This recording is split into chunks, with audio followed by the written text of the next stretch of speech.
this next section I want to talk about is a really important part to the workplace. And I think it's there's a recognition now of the role of leadership, and we're going to talk around leadership and what their impact is. But people listening, if you have any questions, please kind of drop in now, because once we've done this, we're going to answer some questions, hopefully.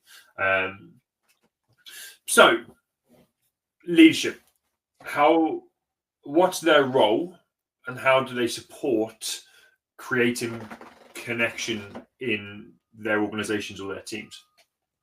So I think the first thing is to do an audit, is to understand where you are on that communication / connection timeline.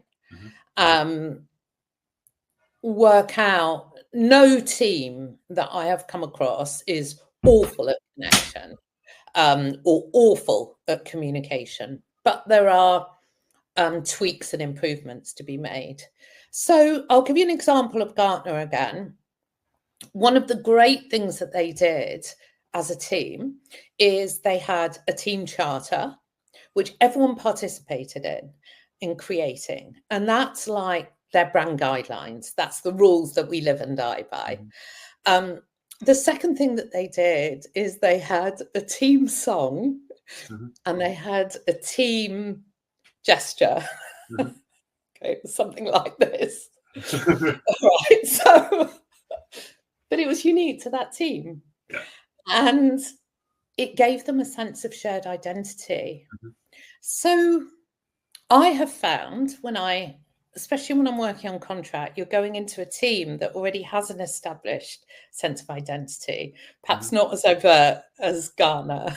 And so for me, as an outsider coming into that, there's a calibration process that needs to happen for the people who are in that team, having awareness around your values as a team, your objectives, your goals, how you like to be communicated with, and being able to convey that to a new person coming into the team is really important. So there's a dual exercise there for the leader to do.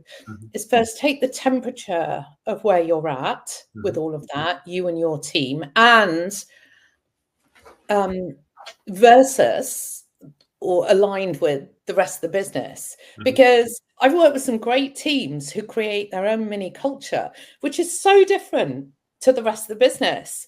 But within their mini culture, there is immense psychological security and trust and openness. So I think there's something there for leaders to make a very concerted decision around the importance of this and how they're going to put that into practice. So those are some of the first things. And then it's all about quite often allowing your team to take the lead. So like with the team charter that Gartner put together, we decided to do that because we wanted to bring the team together with shared values, shared understandings,